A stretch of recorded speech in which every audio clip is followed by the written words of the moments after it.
brincava de jogar mamona uma na outra, grudava no cabelo, então mal saía. Era uma brincadeira perigosa, a gente costumava dizer.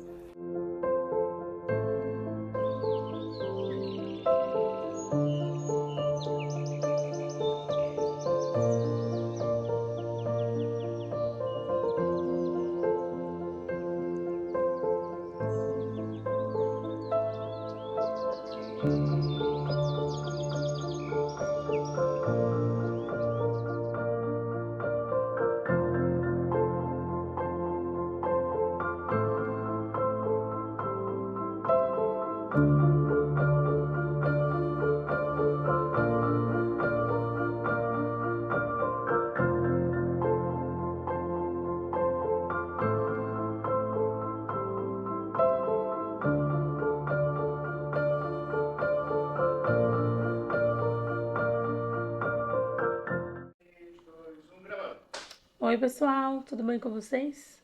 Voltei, tava meio sumida, né? Mas voltei de novo às gravações. Hoje a gente tá com a doutora Fabiana, mais conhecida como Fabi. A doutora é uma indicação de vocês, né? Que vocês mandaram lá pra gente, pedindo, traz ela, traz ela. A gente chegou até a fazer uma enquete lá no Instagram e alguns de vocês mandaram o perfil dela. Depois desses dias, no direct também mais pessoas mandaram, os que a Milena me passou.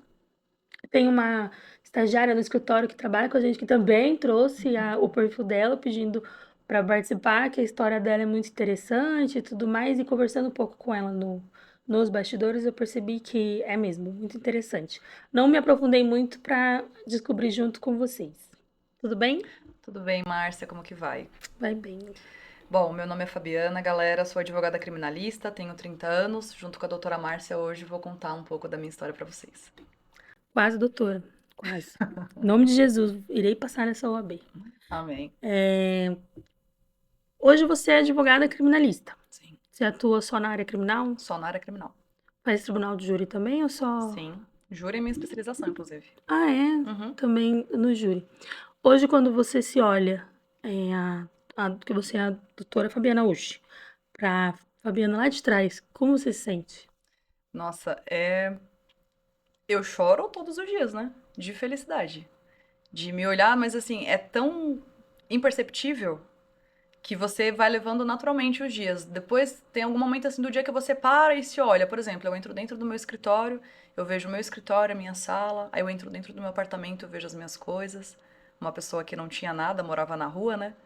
A minha luz era a luz da lua e hoje eu entro dentro de um apartamento num condomínio de luxo, eu olho. Assim, todos os dias um pouquinho vai caindo a ficha.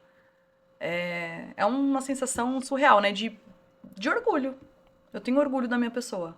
De olhar pra mim e saber que eu conquistei tudo sozinha. Você se emociona bastante com isso? Super, todos os dias. Ah, eu achei que só eu que tinha esse negócio na minha cabeça. Porque às vezes eu Sério? olho uma conquista, por exemplo, uma geladeira que eu queria, que é cara, quase o preço de um carro. E eu queria muito. E eu conquistei, e na hora que eu conquistei, eu fiz o quê? Eu chorei, porque eu falava assim, cara, eu não acredito. Tinha uma geladeira pequenininha, de solteira, e agora eu tenho essa geladeira, tipo, com dinheiro honesto, sem ser dinheiro que veio do crime. Dinheiro honesto, aquele que eu trabalhei pra ter, sabe? Sim, É uma sensação muito boa mesmo. sim, pra tudo que eu olho. Às vezes eu tô numa audiência, acaba a audiência, eu nem percebo. Depois eu olho pra mim e falo, nossa, eu sou advogada? Como assim? Eu sou advogada. Como que eu cheguei até aqui? Porque você vai deixando, vai acabando entrando no seu subconsciente, né? Você vai deixando pra trás. Eu não falo sobre a minha história todos os dias. Então tem dias que eu nem me lembro. Mas eu tento reforçar sempre. Eu deixo um álbum de foto, inclusive, de quando eu era pequena, passava todo aquele sofrimento pra olhar. De vez em quando eu abro, folheio as fotos, lembro do meu passado, de toda a Eu volto trajetória. aonde eu morava. Eu volto tudo Eu pra volto aonde eu morava. continuar agradecendo todos os Aí eu dias. olho ali de onde eu saí, o que eu passei, tipo as ruas ali, sabe? Eu dou uma olhada e falo, eu tô onde eu mereço Eu estar. também. Eu fiz isso esse ano, inclusive. Eu fui na chácara onde eu nasci e cresci com os meus pais. Só que eu tive uma crise de ansiedade. Eu até postei no Instagram. Fui mostrar pra galera. Eu comecei. Eu tive um pânico, um medo. O medo que eu sentia quando eu era pequena parece que aconteceu. Eu fiquei olhando pra trás. Parecia que o meu pai ia chegar, sabe? É horrível. Esse Mas pai eu hoje é vivo? tentei. O meu pai que me criou, sim. O biológico? Aí eu conheci ele com 25 anos. Ah, tá. Minha mãe mentiu pra mim sobre quem era meu pai. Então eu cresci com esse homem, que é um homem violento, hoje ele é vivo. mas ele mora na Bahia. E depois, com 25 anos, eu descobri que ele nem era meu pai, mas ele me registrou. Tanto que eu tô Entendi. até pensando em iniciar essa questão de tirar ele do meu documento e incluir o nome do outro. Mas ele precisa ser citado no processo, você sabe, tá na área de família, entende? E eu não quero fazer isso porque ele não sabe da história. Minha mãe mentiu pra todo mundo, né? E só eu descobri a verdade. Eu não quero trazer Ah, esse inferno de novo à tona e também nem esse inferno pra sua vida, né? nem pra minha vida, né? Pra vida dela, pra vida dele. Ele é tão ruim que ele é capaz de matar ela. Eu não quero Ele é carregar isso vivo ainda? comigo. Ela é viva? Ela é viva também. Atacou ele ainda? Não. Ele fez a gente ir embora de casa. Ele não gostava da gente. Quando todo mundo foi, ele foi também. Ele foi embora. Porque a vida dele era infernizar a gente, né? Sim. Aí ela ficou sozinha. Ela ficou sozinha, mas hoje ela é viva também. Hoje ela é viva e entrega ao álcool. Como sempre foi na vida dela. Você não tem contato com ela? Zero. Há 15 anos. Eu recebi um recado dela esse final de semana. Há 15 anos a gente não se fala, eu recebi um recado. Por quê? Eu não vejo a família dela desde quando eu saí de casa. Sim. Só que eu não tenho problema nenhum com a minha família. Eu tenho problema com ela. Então, eu programei uma viagem no ano que vem pra ir até a Bahia visitar os meus familiares. Nisso eu descobri que ele tá lá, vivo, morando lá. E ela já pegou e foi rodear os meus irmãos, perguntando se por acaso eu ia lá pra contar pra ele que ele não é meu pai. Ah, E já tá questionando pra eles entrarem, tipo, na minha mente pra eu não falar pra ele sobre esse assunto. pra Então poder... eu recebi esse recado dela esses dias. Mas, tipo assim, ela não me procura não é pra nada. É pra cuidar do ego dela, entendeu? Que mata, né? Deixa eu te fazer uma pergunta. Me conta o que você sentiu confortável de falar da sua infância. Como ela foi? Como que, desde quando você entendeu, né? Que você... eu falo assim, que a gente só entende que a gente tá no mundo, que a gente nasceu, quando acontece alguma coisa muito, muito ruim. E aí você olha e fala assim, ai Deus, por que eu nasci? Eu tô É, aqui. por Então, muito tempo eu nem acreditava em Deus, nesse inclusive. sentido, assim, que eu pergunto da sua infância. Como que ela foi? Bom, foi horrível, né? Eu cresci num barraquinho bem pequenininho, acho que era do tamanho dessa sala sua aqui. Era até aqui de bloco. Os meus pais não conseguiram construir todo o bloco pra cima, então pro resto foi madeira. Só que não tinha nem madeira pra cima, então ficou uma fresta desse tamanho até a telha. Entrava vento, era muito fria aquela casa. Morava ali. A casa não seria nada se tivesse amor dentro da residência. Isso pra mim não é um problema, né? Eu adoro ficar em todos os tipos de lugares, não me importo com isso. Luxo não é a minha prioridade hoje. Mas não tinha amor, ainda tinha violência. Os meus pais bebiam. Meu pai bebeu muito tempo. Chegou um momento que ele largou o álcool, mas a minha mãe continuou. Quando meu pai bebia, ele era muito agressivo. Ele batia na gente, ele via maldade em tudo. Eu cheguei a questioná-lo uma vez, por que que ele era assim, por que tudo ele batia, né? E nem ele acho que ele sabia disso, porque ele parou e olhou pra minha cara assim e ficou pensando. Depois ele falou: "Ah, mas eu aprendi assim", e continuou batendo. A minha mãe, ela não era violenta, mas ela era conivente com meu pai. Por exemplo, meu pai chegou a bater em mim e no meu irmão porque a gente tava brincando embaixo de uma árvore. E eu tinha, sei lá, 7, o Thiago 3 anos, e aí ele bateu na gente porque ele falou que a gente tava com safadeza. Na cabeça dele, era tudo uma questão sexual, porque ele era essa pessoa. Tudo pra ele era sexo, porque ele era um abusador, filho da puta. Então, na cabeça dele, nós éramos assim também. Aí ele bateu na gente. Quando eu fui pra minha mãe acudir pra ela fazer alguma coisa, ela disse que a culpa era nossa, porque falou assim: "Você sabe como que é o seu pai". Isso me magoa na minha mãe. Sobre ele, hoje eu não tenho nenhum sentimento, é neutro. Eu quero que ele se lasque. Se ele morrer ou ele viver, eu não tô nem aí. Mas com ela eu tenho uma grande mágoa, porque ela deveria me proteger. Mas ela não fez isso. Nós tínhamos duas primas que moravam perto, E ela sabia que ele não era o seu pai, né? e ela sabia, e ela nunca falou nada pra ninguém, ela sempre escondeu isso. Quando ela engravidou, ela me rejeitou. Ela e a minha irmã sempre foram muito amigas, né? Então ela contava tudo pra minha irmã. Só que ela não queria porque ela tava com medo do Rosalvo descobrir que é o cara que me criou. E então ela ficou escondendo essa história. Só que assim, não há nada, nada que você esconda pro resto da sua vida. Uma hora a verdade vem à tona. Mas cresci naquele lugar. E aí eu comecei a perceber que, de fato, não adiantava eu tentar mudar eles, não ia adiantar. Mas eu pedia pra minha mãe. Eu implorava pra ela pra gente ir embora dali. Porque ele não tinha jeito. Então eu implorava pra ela pra gente ir embora. E ela sempre me dizia a mesma coisa. Eu não vou abandonar o meu casamento, porque você vai casar lá na frente e eu não vou ficar sozinha na minha velhice. Então é melhor você ir embora. Sempre ela colocou isso na minha cabeça. Então eu fui. Os abusos dele em casa eram como? de violência física, violência psicológica. Ele, por exemplo, acordava a gente já batendo, gritando. Eu e meu irmão, a gente se safava das surras fingindo que tava dormindo. A gente era 4 horas, se ele tava chegando, a gente já deitava na cama e fingia que tava dormindo. Com medo dele. Era só uma questão dele, ele era agressivo. Ele gostava de agredir a gente, ele não gostava da gente. Ó, eu lembrei de um episódio esses dias, inclusive. A minha irmã foi a que mais sofreu na mão dele. Ele odiava todos nós, mas a minha irmã num grau máximo. Tanto que a minha irmã, isso reflete na vida dela até hoje, coitada. Ela tem problema com droga há 15 anos, ela luta contra isso. Mais, eu acho, inclusive. Ela não consegue sair da droga e é uma coisa que veio dele e ela não percebe. E eu falo pra ela, vai se tratar e na cabeça dela não é por causa dele, mas é. Ele era muito, muito agressivo ao ponto de a gente passava fome, quando tinha era contado. Então um pezinho de galinha frito com arrozinho, um pezinho de galinha pra todos, né? Tinham 5 pessoas dentro da minha casa. Ele falava assim, quem falta comer? Se tinha 2 pé de galinha ali, por exemplo. A minha mãe falava, você e a Tati. Ele falava, então não falta ninguém. Aí ele comia. Ele era desse jeito.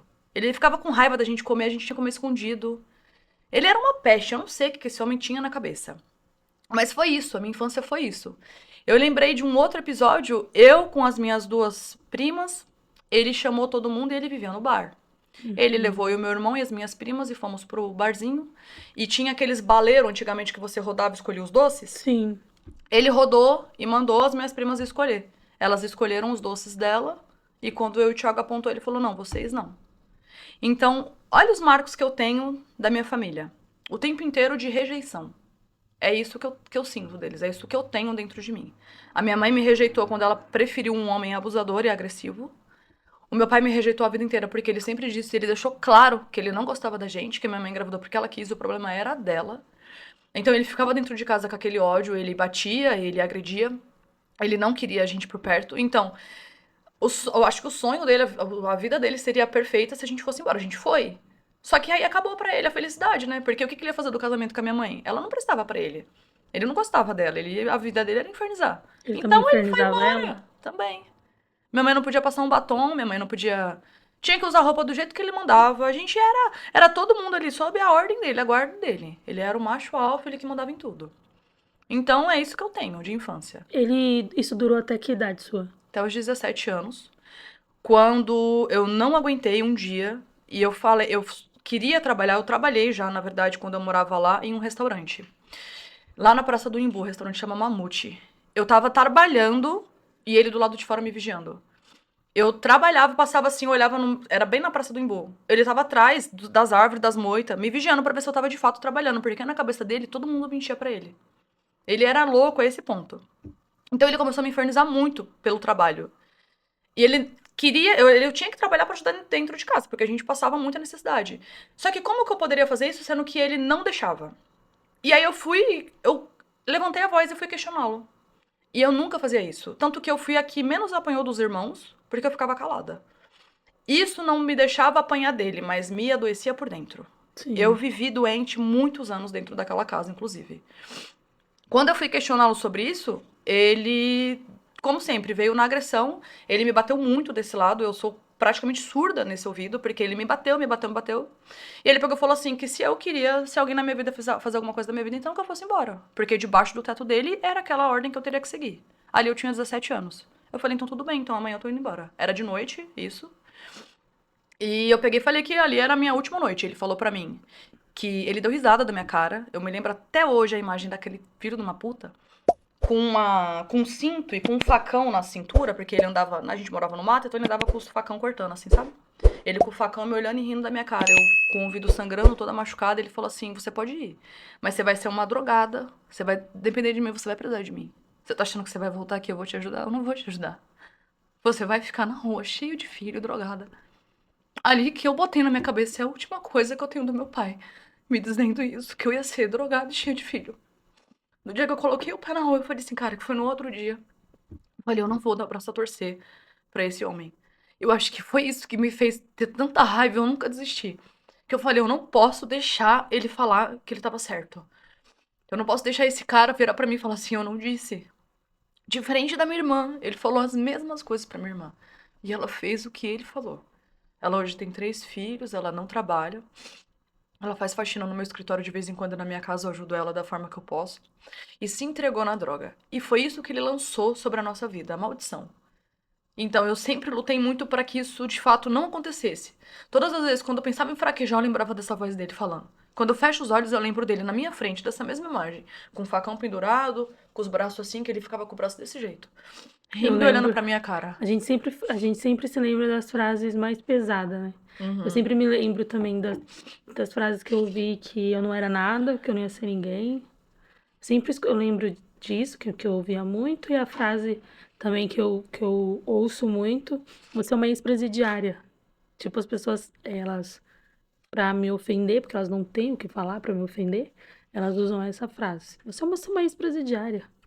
Isso Então, marca a gente. é horrível. Eu me afastei de todas as pessoas que pudessem me fazer mal, que seriam os dois.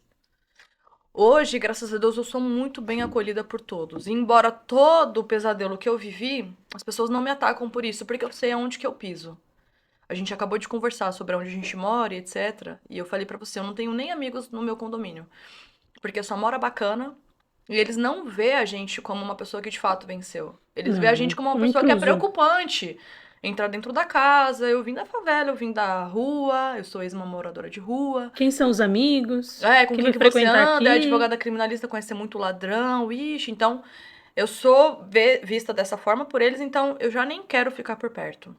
E pra ser bem sincera, nunca me deram nada. Nem eles, nem o Estado, nem ninguém. Quem me auxiliou sempre foi a favela. Quando eu saí de casa, consegui alugar o meu primeiro cortiço, eu morava num buraco. Quem se uniu foi a favela e me deu um colchão. A grade, a janela era toda estrupiada e ficava metade assim pra cima aberta. A primeira noite que eu dormi só foi no colchão sem lençol, sem nada, eu só deitei num colchão.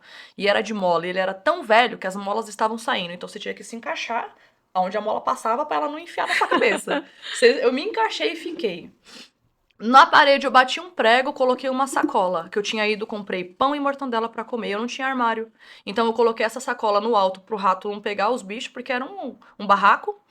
E a luz ficou iluminando dentro da minha casa, a luz do poste, a luz da rua, e ficou iluminando. E aí eu nem dormi. A Mas eu luz da fiquei na lua? santa paz, da luz da lua, eu fiquei na santa paz e agradecendo a Deus. Eu falei, nossa, eu tô no teto, eu tenho um pão e uma mortandela pra comer.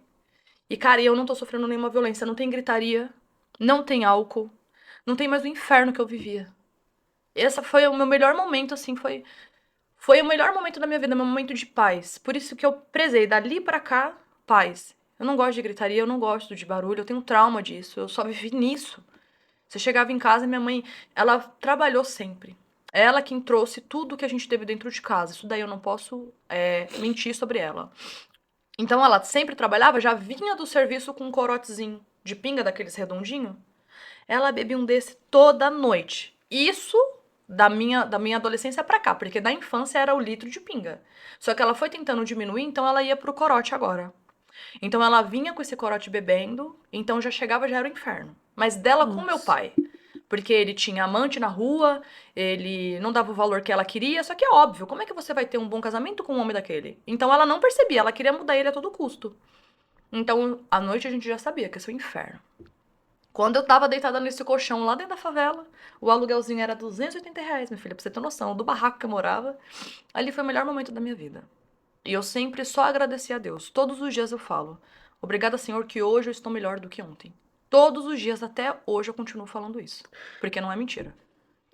Você falou do colchão de mola, eu lembrei num colchão de mola, dormi em cima de uma fossa, porque era o mínimo que tinham pra mim. Aí eu lembro que eu mandei esse tempo atrás uma mensagem pra minha mãe, falando, lembra daquele quartinho que você me ofereceu, que embaixo passava a fossa? Você diria que algum dia que eu chegaria onde eu tô? Você tem amizade com ela? Eu falo com ela o básico. Eu sou kardecista.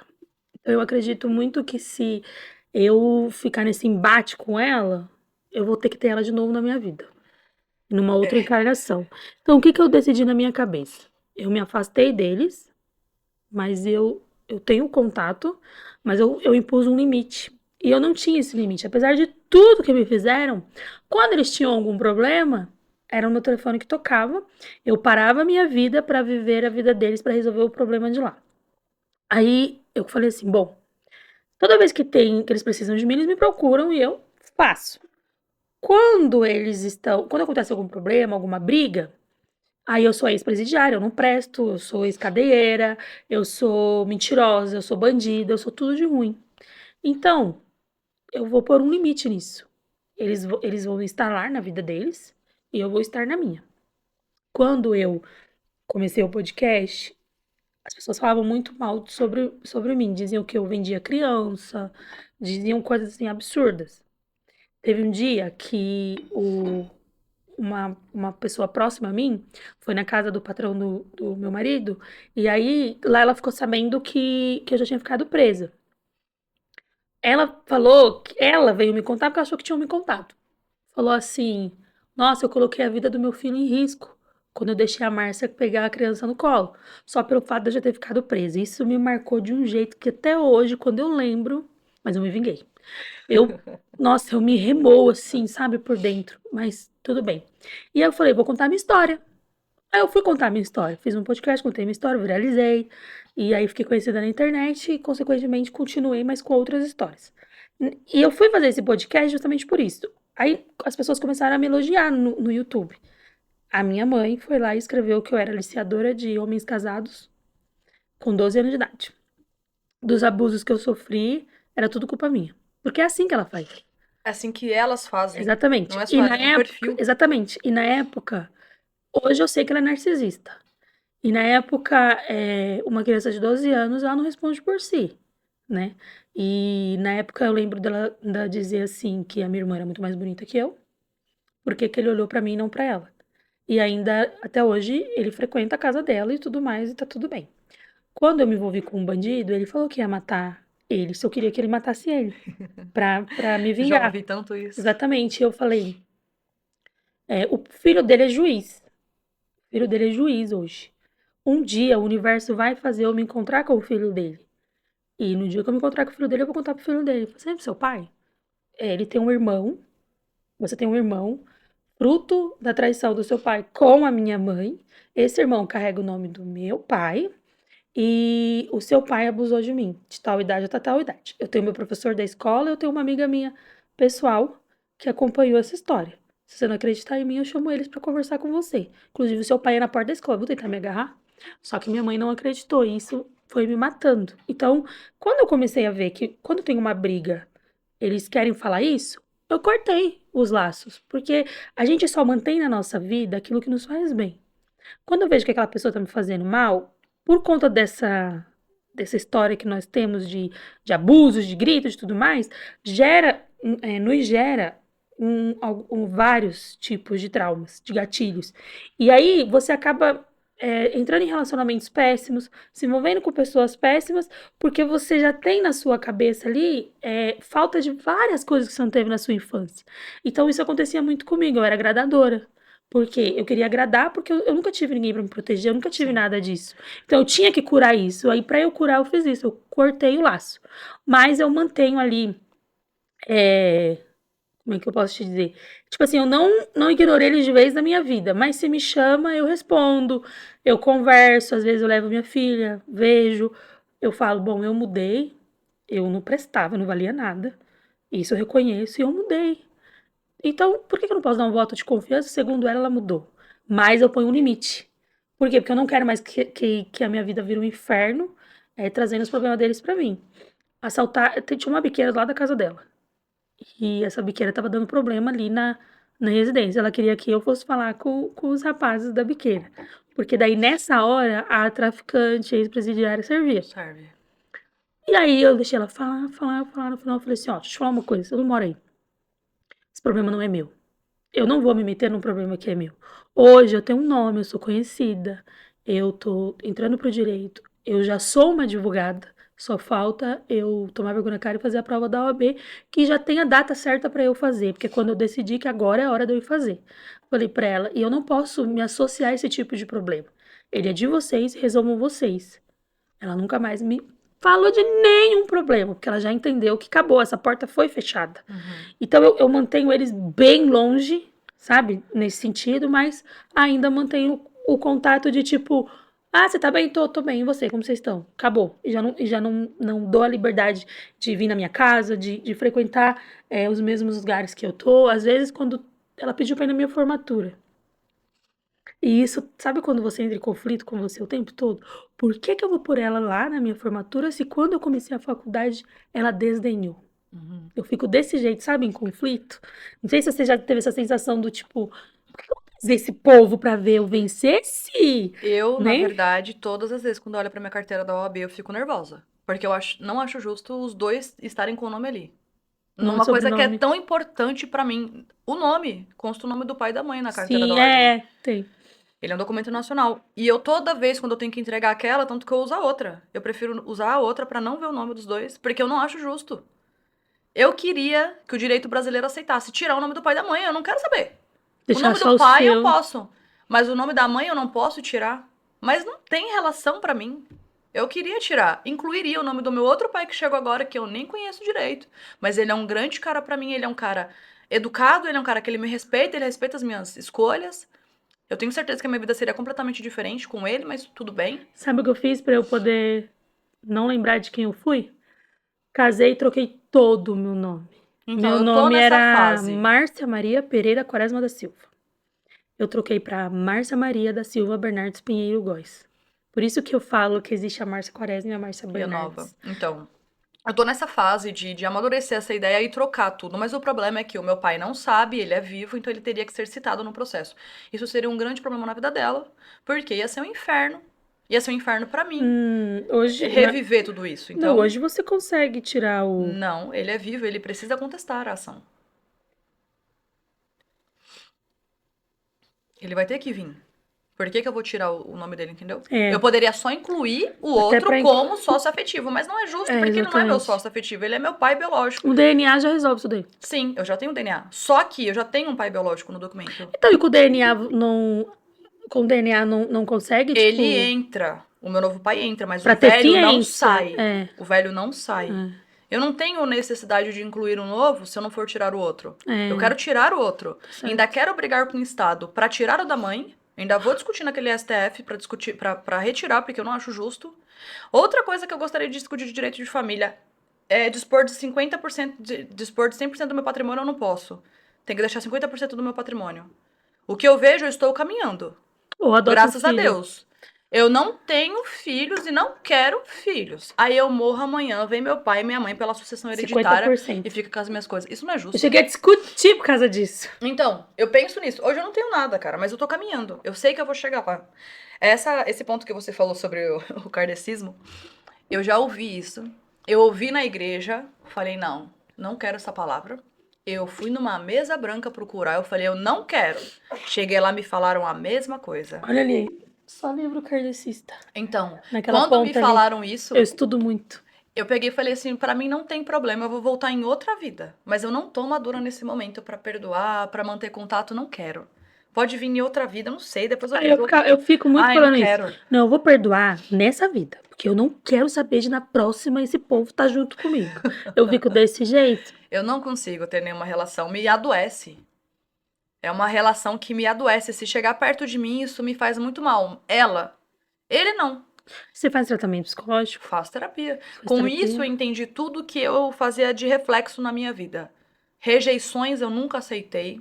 Até um cliente trocar de advogado comigo aconteceu uma vez na minha carreira. Eu fiquei doente, cara. E eu fui pra terapia. Eu falei, me ajuda, porque isso tava me dando um gatilho. Porque minha mãe me rejeitou a vida inteira. Então isso volta, sabe? É horrível. Hoje eu tô mais tranquila. Hoje eu já consigo mais. Hoje eu consigo entender a minha cabeça como que ela funciona. Então, quando vem os gatilhos da infância, eu já falo, opa, Fabi, Eu tenho acorda. vários. Então, mas eu já consigo compreender. A minha psicóloga me ensinou, e aí, quando acontece, eu já falo, Fabi, isso aqui é da sua infância, deixa pra lá. Não tá Isso acontecendo. eu ainda não consegui. Não, eu consigo hoje. Mas foi difícil. Porque, nossa, rejeição de qualquer coisa. Uma pessoa que não me respondia, eu já ficava com um problema na minha mente. Por quê? Por que você não quer falar comigo? Por que você não quer me responder? Por que que você não me quer? Será que eu não sou tão boa pra essa pessoa? Como eu me questionei a vida inteira. Por que que minha mãe não me quis? Por que que ela preferiu meu pai ao invés de preferir a mim, que eu sou filha dela? Então, como que hoje eu vou poder perdoar essa pessoa? Como que eu vou ligar pra ela, tomar essa atitude de ligar e falar, mãe, eu te perdoo por tudo? Todos os conselhos que eu ouço são sobre isso, Fabi. Você tá presa e você não consegue voar mais do que você tem pra chegar. Você tem pra chegar em outro lugar, mas você tá presa nisso. Eu falo, tudo bem. Na verdade, perdoar não, mas a gente tem que se perdoar Mas todo por mundo ter fala sobre permitido perdoar viver ela, tudo mas não aquilo. é justo pra mim. Não é justo pra mim ligar pra ela e falar, eu te perdoo por tudo. Ela fez uma escolha. Eu Perdão cheguei a dela, quem tem que dar é vê-la. Deus. Eu cheguei a vê-la depois disso, porque o meu irmão tinha umas coisas no barraco dela. Meu irmão precisava buscar, ele não tinha carro, eu fui com ele buscar com o meu carro. Eu falei, ó, eu chamo ele de Zé, né? Eu falei, ó, Zé, vou parar meu carro longe, você vai? Eu não vou entrar. Não, fique em paz, não precisa você falar com ela não, tá? Parei meu carro, só que o barraco tava sem energia. Aí eu tive que acender o farol e ficar mais perto da casa. O meu irmão desceu, foi e falou, mãe, aí lá vem ela com um copo de pinga, embriagada, sem energia, naquele barraco frio, tudo escuro. Menina, eu tive uma crise dentro daquele carro, eu fiquei olhando e falei, meu Deus do céu. Será que eu ajudo? O que que eu faço? Porque eu voltei pra minha casa tão confortável, meu apartamento, com a minha academia lá embaixo, uma sauna, uma piscina, meu carro. Eu fiquei olhando pra tudo, assim. Eu falei, será que eu ajudo, Deus? O que que eu faço? O que que eu faço? E fiquei com isso na minha cabeça. Eu fiquei com dó. Só que depois eu voltei pra casa, chorando e conversando com meu irmão. Eu falei assim, você quer saber? Não foi isso que ela me disse? Que ela preferia ficar com ele do que comigo? Porque ela não queria acabar sozinha? Isso é o karma dela. Porque ela acabou sozinha do mesmo jeito. Tem coisas que eu acho que vai me atrapalhar a vida inteira. Assim, eu não sei se você é assim também. Se tem certos tipos de situações que você vê e ativa na sua cabeça alguma memória sua da sua infância. E aí você acaba tomando aquilo ali pra você como se fosse uma dor sua. E aquela dor não é sua, eu sou assim do direito de família. Nossa, só que eu defendo muito o pai. Porque na minha casa, o problema não era o meu pai, era minha mãe. Então, como meu pai faleceu, eu falava assim, pô, se eu tivesse. Se a gente tivesse o nosso pai ali, né? Eu falo como é chorar, presente. Será que a gente faria tanta merda? Tipo, eu tenho muito isso na minha cabeça. Então, quando chega algum caso aqui, que o pai, tipo, só quer ser pai, nossa, eu Você dou a ajuda a vida. restabelecer a visita. Não, Tudo. eu dou a vida, assim, de fazer despacho com o juiz 2, 3 vezes. Num do despacho, o juiz até falou assim pra mim, ele, doutora, eu falei, em breve, né? Ele falou assim, não, pra mim você é doutora, você tá aqui na minha frente, você tá discutindo lei comigo, você tá me mostrando, ele não dá multa. Quando a mãe não compra a visita, ele não dá multa, porque ele fala que ele entende que aquilo ali tá monetizando que aquilo tá sendo monetizado. Todos os despachos dele é assim. 4 anos ele dando despacho assim. Aí o processo veio pra gente, eu fiz um atendimento com ele, eu falei pra ele. Falei assim, olha, ô doutor, não, nem chamei ele de doutor, chamei ele de você, depois eu corrigi, né, que eu não sabia que não podia chamar o juiz de você, quando eu vi, eu já tinha falado. Eu falei, doutor, eu usei o seu entendimento num outro processo, a multa foi estabelecida de R$ 5.000, tem o seu nome nesse processo, inclusive do seu entendimento, e a mãe cumpriu a visita. Neste caso, se não for aplicada a multa, não vai exercer a visita, o pai não vai ser pai. E a gente quer ir para a alienação parental. O que o senhor me sugere? O senhor, que representa o Estado como juiz, o que o senhor me sugere? Aí ele falou para mim, falou assim, ó, entre com a modificação de visita do regime de convivência, a gente estabelece ali um estudo antes de você entrar para alienação parental. Porque agora mesmo eu vou dar uma sentença de alienação parental. Eu falei assim, exatamente, as consequências da alienação parental são bem piores. Então, se a gente consegue que seja aplicada a multa, que tenha a alteração do regime de convivência, a gente vai salvar essa criança. E esse pai vai poder ser pai, porque ele não é um pai de sentença, como o senhor mesmo explicou, ele é um pai que ele quer ser pai. 2 dias depois saiu. Ele deu a multa de R$ 5.000. Toda vez que a mãe descumprisse cada título da decisão. Moral da história. R$ 15.000 a mãe já tá devendo de multa. E aí agora ela trocou de advogado e tá deixando as visitas cumprir. Só que para isso teve toda uma história por trás. Foram dias eu perturbada. Foram dias ali correndo atrás. E aí eu falo, caraca, meu marido fala isso pra mim, esse problema não é seu. Na verdade é nosso. Aí eu tomo ele pra mim. Mas eu vou te falar, são advogados e advogados.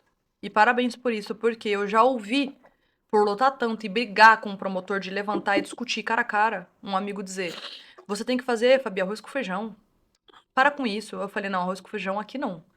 Então é diferente. Eu tô lidando com uma vida, uma liberdade, um grande problema Você, mais ainda, também no direito de família, são duas áreas completamente sensíveis. E aí eu digo pra você, entra nessa questão da criança. Os meus clientes, todos, têm um ponto de desconstrução social na vida, assim como eu e você. Ainda mais você que já passou por isso e sabe. Esses gatilhos que a gente tanto diz é o que leva a gente pra talvez não querer fazer a coisa certa, porque você fala, meu, eu tô fazendo tudo certo. Tudo certo. Quando eu me formei, eu não recebi uma ligação da minha mãe. E eu esperei. Eu errei por esperar. Quando eu fui aprovada na OAB, também. E isso me deixou muito magoada, porque eu fiquei pensando, eu fiz tudo certo. Ela sabia que você estava estudando? Sabia? Ela chegou a falar pras minhas tias que eu não falava mais com ela, porque agora eu tinha o rei na barriga, porque eu tava fazendo faculdade, tava me achando uma pessoa Quando rica. você foi morar na comunidade, que você tinha 17 anos, né? Você morou na comunidade, você trabalhou ali um tempo. Quando foi que você decidiu ir pro direito? Desde pequena, eu já sabia que eu precisava fazer alguma coisa. Por quê? Quando eu procurava ajuda sobre o meu pai, eu não tinha retorno. Eu ia muito na diretora da minha escola, pedia ajuda pra ela e não tinha retorno. Aí eu tive um amigo na escola, que foi o Thiago. Ele chegou a me seguir, aí até a minha casa pra bater no meu pai, porque eles me viam toda machucada e queria fazer alguma coisa, né? Mas aconteceu que ele nem encontrou com o Rosalvo e tal. Mas enfim, desde pequena eu sabia que eu precisava modificar isso. Eu tinha que fazer alguma coisa pelas pessoas, porque ninguém fez por mim. Só que ele não deixava, ele não permitia, eu não tinha acesso a nada. Então, quando eu saí de casa, eu decidi que eu iria estudar. Eu não sabia o que eu tinha que fazer. Tanto que eu até falei lá no outro podcast para as meninas, eu passei a maior vergonha da minha vida. Quando eu entrei na faculdade, eu perguntei para a moça da recepção: o que eu tenho que fazer para ser um advogado? Advogada. Eu não sabia nem falar. Aí ela falou: você tem que cursar direito, a faculdade são 5 anos, custa tanto por mês. Tinha uma amiga do meu lado se inscrevendo pra administração. Ela já virou, olho assim pra mim e falou assim: ai, amiga, desiste, você não vai conseguir, não. Cara, toda vez que alguém fala pra mim que eu não vou conseguir, já veio no gatilho daquela noite, na casa do meu pai, quando ele disse: pode ir, mas você vai ser uma drogada, cheia de filho. Isso já me remete àquele dia. Aí a pessoa fala: não vou conseguir. Aí eu falei: eu quero fazer a inscrição. Fui. Fiz 1 ano, fiz 3 semestres, 1 ano e 6 meses na Uninove. De fato, não consegui. Não aguentava pagar, me enrolei com dívida, peguei dinheiro com agiota, com banco, cheque. A minha vida virou uma bola de neve. Eu falei: para, não adianta fazer no tempo que você tá achando que é o seu tempo, é no tempo de Deus. Então calma, larguei a faculdade e fui me organizar. Todo o dinheiro que eu fazia na catraca, eu pegava e pagava dívida. E ainda final de semana, folga e à noite, trabalhava ainda pra compor o meu salário, o meu dinheiro, e fui pagando.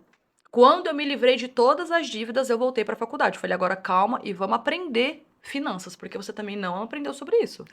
Aí comecei a fazer novamente e consegui me formar, daí na Unip. Mas eu já sabia desde pequena que eu precisaria fazer alguma coisa, porque não era justo tudo que eu passei. E eu ficava pensando, sabe o que aconteceu já uma vez? Eu tava voltando pra casa e um amigo da escola fazia o mesmo caminho, o William. Esse menino até foi assassinado, coitado. Ele teve uma vida muito triste e ele era da minha sala. O Rosalvo tava indo me encontrar. Eu estudava à noite porque nessa época eu já trabalhava. Quando eu tava vindo, o William tava caminhando do meu lado, a gente conversando. Uma carona de amigo caminhando junto na rua, correto? Era uma pessoa que tava indo do meu lado, sei lá, até por uma questão de segurança. Era um homem ali do meu lado. Nós dois indo e o Rosalvo tava vindo ao meu encontro. E eu não vi porque a rua era escura, era no meio do mato. O William ia entrar numa rua que ele morava no Ressaca e eu morava no Engenho Velho. Então o William ia entrar pra uma rua e eu pra outra. O Rosalvo chegou a ver nós dois vindo. Quando eu dei tchau pro William, deu um beijo no rosto. Tchau, até amanhã. E continuei vindo o caminho da minha casa. O Rosalvo, minha filha, grudou em mim. Eu nem vi de onde que veio esse ataque. Ele já veio, já grudou em mim, falando que eu era uma vagabunda e começou a me agredir. Porque eu tinha dado um beijo no rosto do menino. Ele me quebrou na porrada ali na rua. O William foi embora, porque quem vai se meter num problema desse? Vinha descendo um carro e era um vizinho nosso. Ele tava com o farol alto e aí eu peguei e comecei a pedir ajuda pra ele. O Rosalvo me esganando ali, com raiva de eu ter dado um beijo no rosto do meu amigo. Esse cara pegou e passou, levantou o vidro e foi embora também. Você já morava lá? Não morava mais com Eu ele? morava em Budas Artes, eu morava com ele. Eu tava, tava vindo da Tá. escola, na noite.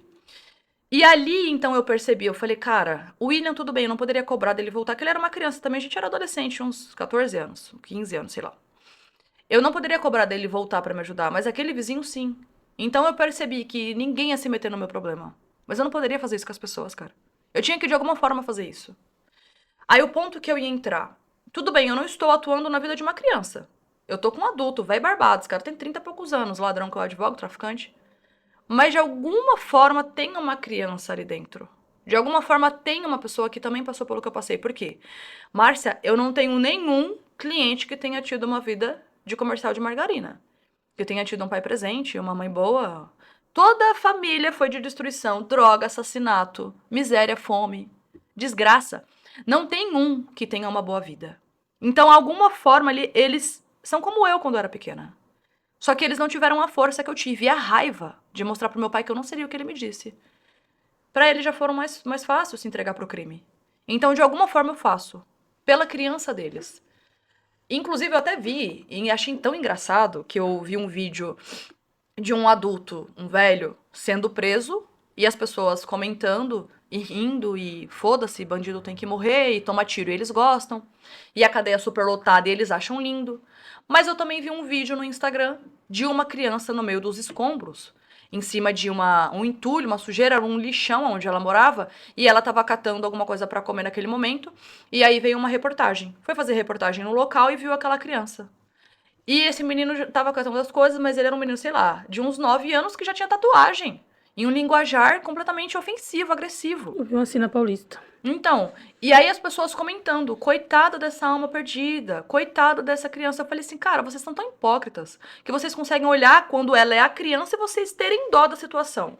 Mas aí quando vocês vê ele já velho, vocês não conseguem entender que ela é aquela mesma criança, só que ela só tá numa fase diferente da vida. Ninguém consegue enxergar dessa forma, só que eu consigo. Tanto que, não sei se você já viu na faculdade, mas eu fico tentando aplicar de todas as formas a teoria da culpabilidade. E eu digo todas as vezes pro Estado que ele é o culpado. Eu tenho um ladrão lá que ele tomou 36 anos agora, se eu não me engano. Eu falei pro Estado, pode diminuir a metade. Eu não tenho como te punir e te prender. Mas a culpa é sua. Onde é que tá o Estado, Márcia? Quando essas mães engravidam sem ter condições de criar os filhos? E eu digo pela minha mãe, não digo por outra família. Minha mãe morava com um abusador alcoólatra. Os dois bebiam. Meu pai abusou da filha dela, a primeira filha. O que ela fez? Ela se livrou da filha, mandou embora. Porque, nossa, vai que ela perdia um macho pra menina. Mandou a menina embora. Eu não tive contato com essa filha dela. E foi lá e teve mais 3. Aí as pessoas vão dizer, ué, você não gostaria de ter nascido? Se eu não tivesse nascido, eu não ia saber. Então não tô nem aí. Eu falo muito assim, como que a pessoa que tá passando fome, ela tá passando fome, ela não tem onde cair morta, ela não tem uma cama, ela não tem coisas básicas pra sua vivência, ela consegue ter vontade pra transar. Porque na minha casa tem um problema, eu me anulo até pra levantar da cama. Enquanto cara, a solução não entra na minha cabeça. Eu fico me perguntando isso, como que você não tem nada, tá passando fome, e você ainda consegue transar e procriar mais crianças pra conviver com aquilo ali? Isso da questão biológica nem entro no Eu me assunto. questiono. Porque eu falo. Sei lá, uma questão biológica do Aí- homem. Agora, pra mim, é a questão do pensamento. Como que você não pensa que isso vai... Como é que você, na sua cabeça, você acha que vai dar certo? Porque como que a minha mãe pensou que ia dar certo? Deu certo pra mim porque eu fui persistente, mas deu 2 errado. Sim. Uma outra que ela abandonou. Então, você percebe, cadê o Estado nessa hora? Eu me questiono, eu falo, tá, aí a mãe vai lá e faz o pré-natal. O posto não tá vendo que, tipo, ela foi muitas vezes ali fazer o pré-natal e que tem um monte de criança? E ninguém vai lá investigar pra ver por que tem... Como que tá essa família? Porque o conselho tutelar, onde não precisa, ele aparece. Eu tinha muitas essas perguntas assim na minha cabeça, sabe? Hoje eu já fico, ai meu Deus, tá bom, vamos resolver o hoje e o que já passou não tem muito o que se fazer. O que já passou não, mas daqui pra frente alguma coisa eu falo, tem que ser feito. A minha parte eu faço, mas eu sozinha não consigo mudar o mundo. Pra mim, isso é falta de atuação do Ministério Público, isso é falta de atuação do Estado, isso é falta de atuação de muitas pessoas que poderiam fazer, mas ficam pensando na porcaria do dinheiro. O dinheiro, ele destruiu tudo, desde o princípio. Até Jesus foi traído por causa de dinheiro. É ridículo. Por isso que eu falo, o dinheiro não tá acima do meu caráter, não adianta, que você não vai me corromper. Quando eu penso sobre isso, eu falo sobre outro assunto ainda. Você já viu um favelado que virou juiz? Um promotor que era um morador de rua, sem teto, um drogado? Vi 1 ou 2 no máximo. Um, inclusive, ele pagou a faculdade dele com salário de juiz. Ele bem conhecido até. Pagou a faculdade com Fez salário de o- juiz? é, Não, com salário de... Não, com salário de juiz, porque ele fez aquele plano do governo, como que chama? Ah, tá. Agora ele voltou O, pra pagar o o FIES. FIES, Entendi. isso, aí, Ele estudou com bolsa. exatamente. Aí ele falou que com o primeiro salário dele, ele pagaria o FIES. Um ou dois? Acho que foi Eu um ou dois no nunca máximo. vi nenhum. Como é que você tem uma pessoa que ela não é humana pra decidir uma vida? Quando eu entro na sala, o julgamento já tá pronto, o juiz já tá com a sentença. Ele olha pra cara do cara, ele já sabe o que ele vai dar pro cara. Mas Isso ele é não se verdade. atenta a toda aquela história. Por que esse cara fez isso? Gente, privar não vai adiantar nada. Ele tem alguma coisa. Eu falei pra você, eu não sou uma criminosa, eu não sou uma antiga criminosa ou presa hoje, porque eu sou cuzona. Porque eu planejei a minha vida inteira, quando eu saí de casa, os primeiros anos, matar os meus pais. De tanta raiva que eu tinha deles terem me abandonado, eu queria voltar lá e fazer merda. Mas eu não tive coragem. Mas se eu tivesse coragem, o Estado só ia olhar pra mim como uma pessoa que era pra jogar escanteio, foda-se, vai pra cadeia e toma ele 40 anos de condenação. Ainda vai ficar no seguro lá pra você aprender, mais ou menos isso. E eles não iam olhar pra mim com toda a minha história e entender o porquê que eu fiz isso. É por isso que eu olho pra eles e eu tento entender por que você fez isso, o que aconteceu na sua vida. Não vai estudar, né, pra ver. Exatamente. Só que aí você só coloca um branco ali do Gianópolis que não quer nem saber. O cara ganha não sei quantos mil por mês, ele quer que se foda, ele tá cumprindo o horário, ele dá a sentença e vai pra casa, pega o carro dele blindado e ele não tá nem aí. Olha, eu já vi várias audiências, já deve ter visto muito mais que eu. Até hoje, de todas que eu vi, eu só vi uma audiência de um juiz que o menino foi preso em flagrante com droga. A gente foi na audiência de custódia. Chegou lá no sábado, o promotor falou de cor. Eu como estagiária, né? Perguntei assim, posso fazer uma pergunta? O advogado quase caiu da cadeira, né? Ele era cadeirante. O advogado que foi acompanhar a audiência, quase que ele caiu da cadeira dele. Que ele falou que ele achou que eu ia questionar porque o menino tinha ido embora. Porque ele falou que eu sou muito pra frente. Não, eu só queria saber mesmo. Por que ele tava falando de cor? Porque se cada caso é um caso, por que ele tava falando que ele tinha sido decorado, né? Aí eu perguntei pra ele, eu falei, você fala tudo isso de cor? Aí ele falou pra mim, sim, você também, daqui a um tempo, quando você tiver fazendo as audiências, você também vai saber disso. Aí eu virei pra juíza e falei assim, porque eu achei que cada caso, na faculdade pelo menos ensina isso, cada caso é um caso. Então, este caso, eu achei que falaria diferente. Só achei. Aí a juíza falou, não é bem assim, né? Que acaba sendo os mesmos artigos e tal. Aí pegou meu nome, colocou meu nome lá na ata que eu tinha participado da audiência. 15 dias depois, ela deu a liberdade dele falando que a denúncia do promotor tinha sido genérica.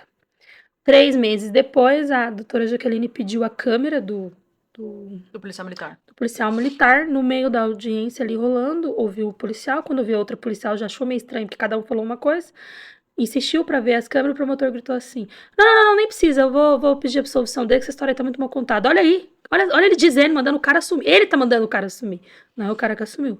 Aí o juiz foi e falou assim, bom, não tá gravando nem nada, na verdade eu tava, porque eu gosto de ter, ele foi e falou assim pro menino assim, pra ele não se envolver mais com coisa errada, que ele não gosta de condenar, que ele entende, começou a falar, tipo, meio que dá uma aula, sabe? Deu um conselho pro menino. Isso, e falando que ele entende que nem todo mundo tem as mesmas oportunidades, que existe aí na internet uma historinha de que todo mundo tem as mesmas 24 horas, mas que não era verdade, que era pra ele seguir o caminho dele, que ele ia ser absolvido, que eles estavam dando uma chance pra ele. Aí eu falei, nossa, eu nunca vi um juiz fazer isso. A gente vai na audiência e ele já tá com a sua sentença pronta. Sim. O juiz me deu 6 anos e 8 meses por um crime que eu não cometi, que eu fui forjada, tá até no tribunal recorrendo, e foda-se pra você. Mesmo eu falando. E eu dizendo, mas hoje eu estudo, eu trabalho, eu tenho uma filha, eu não cometi isso, foi forjado. Olha o cara assumindo, o cara fez um acordo agora, um ANPP com vocês. Foda-se. Sua cadeia vai ser 6 anos e 8 meses e acabou. É isso mesmo. Eu tô cansada de ver isso acontecer. É isso que eles fazem. Você discute, você fala, por isso que eu falo, não pode ser uma defesa técnica. Tem que ser uma defesa humanizada. Claro, eu tenho que saber a lei, e eu sei. Mas eu chego lá e falo da lei e falo da questão humanizada. Tanto que eu discuto. Eu tive um menino forjado esses dias também com uma arma de fogo. E eu falei no final da audiência, eu falei assim, excelência, pode dar sua sentença, eu vou recorrer, porque eu não vou aceitar mais um negro preso nesse país. Eu tô cansada de ver isso acontecer. O juiz olhou pra minha cara e falou assim, doutora, eu vou condenar aqui, eu já vou até abrir o seu prazo, já vou até saber que a senhora vai recorrer, já vou juntar na ata aqui. Eu falei, tudo bem, pode juntar, porque eu não vou aceitar. E condenou. E tava na cara, 3 anos no semiaberto, mas não importa. Um dia lá dentro é um inferno já. Imagina o cara 3 anos semiaberto numa coisa que ele não fez. Inferno mesmo. Você sabe mais do que eu, porque eu vou até o parlatório e volto. Eu não desço lá no convívio. Mas eu falei, eu não vou admitir isso. A gente vê o que acontece. quando eu falo pra galera, eu falo assim, meu, vocês têm que acordar pra vida. Porque, claro, ninguém tem as mesmas oportunidades, mas também o que vai te diferenciar é a sua persistência. Aconteceu lá atrás de eu ter que desistir da faculdade, acabei de falar, por dívida. Voltei de novo. Eu parei um semestre. Todas as vezes que aconteceu alguma coisa, eu falava, meu, não vou parar. Eu não vou parar. Hoje eu tenho 30 anos. Ontem eu tava conversando, fui visitar uma família de um menino que eu soltei e me convidaram pra um almoço. E eu fui lá visitar eles. E a irmã dele tava falando assim, nossa, mas 5 anos estudando? Eu falei assim, tá, o tempo vai passar do mesmo jeito. Aham, Eu falo pensava isso na catraca. Vou entrar na faculdade, mas daqui 5 anos, você ainda quer ser moça, Fabi? Ou você quer ser doutora? Eu tinha uma raiva, minha filha, quando os passageiros vinham e falavam, moça, passa bilhete, moça, você quer... Eu ficava num ódio, eu falei, não sou moça, eu tenho nome. Então eu falei, você quer ainda ser moça? Hoje eu tenho 30, eu poderia estar lá sentada ainda, porque de vez em quando eu pego um ônibus, eu encontro os meus antigos colegas. Então o tempo vai passar, você que vai se colocar no lugar que você quiser, se você tiver persistência. E eu falo pros meus meninos, eu falo no Instagram, eu falo quando eu vou na periferia, converso com todos, eu digo, gente, vamos estudar. É isso que o Estado não quer de você. Você tá achando que o Estado tá com raiva porque tem um monte de traficante, tem um monte de gente envolvida na organização criminosa? Ele não tá nem aí. A maior lavagem de dinheiro que tem é o dinheiro que é destinado ao presídio. Eles querem isso de você. É isso que eles esperam mesmo de você. Eles não esperam diferente. Quando você faz diferente, que você chama a atenção do Estado. Então estude. Eu canso de dizer, tá lá na minha bio do Instagram, o poder emana do povo. O poder não vem do Estado, o poder vem de nós. Quando eu vou em um presídio que eu converso assim, que eu conto, não, eu já fiquei preso. Ou então eu falo, ó, puxa pela minha matrícula, né? Pra você ver que eu nunca tive problema, nunca dei problema na unidade, nenhuma unidade. Então, tipo, eu não sou considerada pra eles um problema, né? Aí falam assim, nossa, eu não... Olhar pra você, eu não digo que você já ficou preso. Eu sempre escuto essa frase.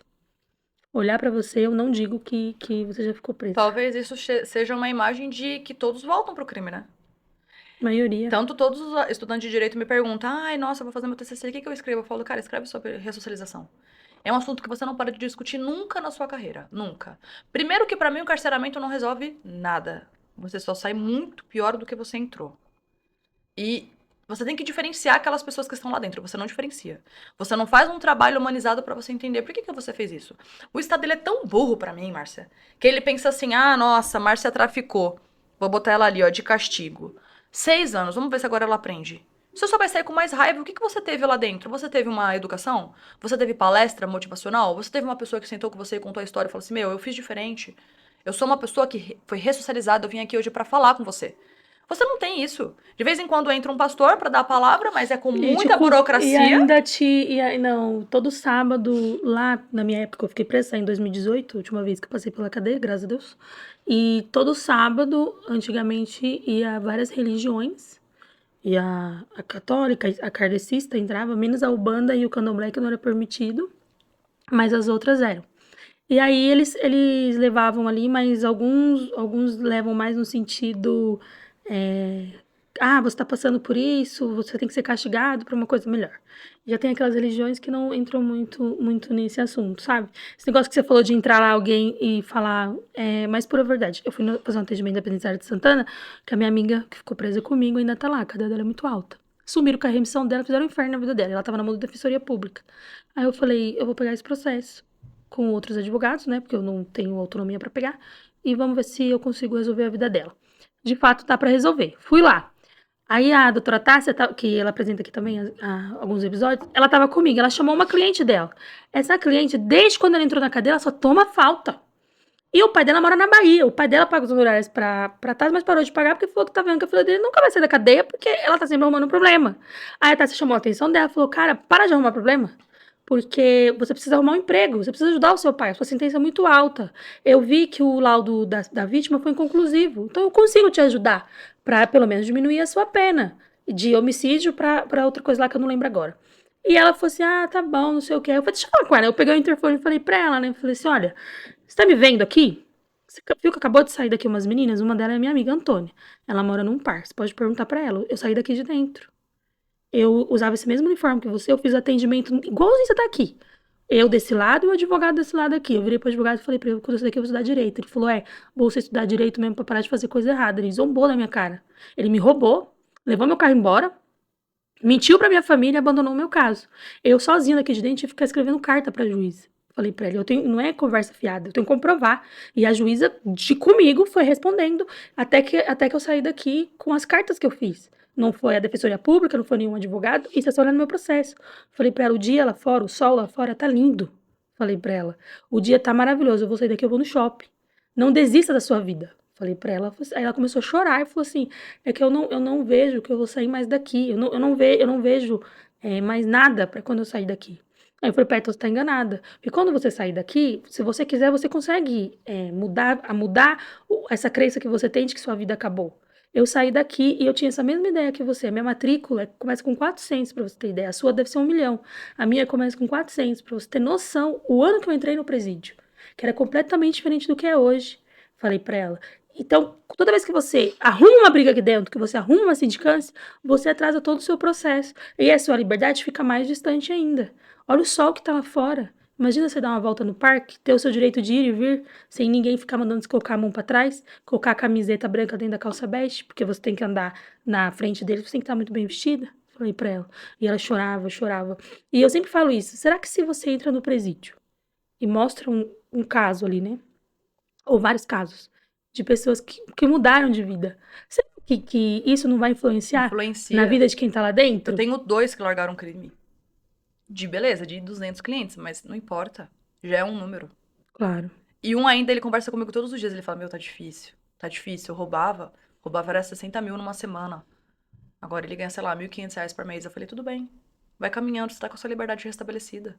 Consegui absolver ele em tudo. Eu falei pra ele ainda, eu falei assim, ó, volta pra sua cela, lê o Salmo 23. Eu vou pra minha casa e vou fazer uma oração. Eu vou te absolver desses casos. Eram 8 acusações de 157. Nossa. 8 acusações. Eu falei, eu vou te absolver. Você não confia em mim? Você vai vir pra rua, mas você conversa com Deus. Abandona o crime e vem pra rua. Eu não motivo eles a ficar. Não tem problema de eu perder um que ele vai voltar pra vida e eu não vai ser mais meu cliente. Eu não vou pensar nisso. Porque, infelizmente, vai vir mais 10 daqui a pouco. O crime não para. Então eu sempre oriento eles a fazer isso. E esse daí conseguiu. Mas ele sempre fica lembrando o quanto que ele roubava. Eu falei assim, tá, e quantos anos você perdeu? Aí sempre eu tenho que estar fazendo um trabalho de terapia com ele todas as vezes quando ele vem conversar comigo. Mas eu ouço. O advogado, ele é meio psicólogo. É, eu ouço, eu falo pra ele, eu falo, tá melhor assim, você tá com sua família. E ele tá super bem.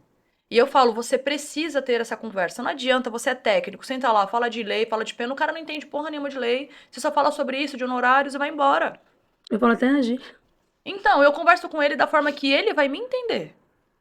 Falo, eu demonstro também que eu sei da lei, do entendimento, eu sei do processo, porque eu estudei pra isso, mas eu falo com ele da forma que ele vai entender. Eu falo com a mãezinha dele da forma que ela vai entender, com a esposa da forma que ela vai entender. Eu não falo de uma forma pra eles não conseguirem entender, não terem acesso a isso. Eu deixo eles entenderem tudo.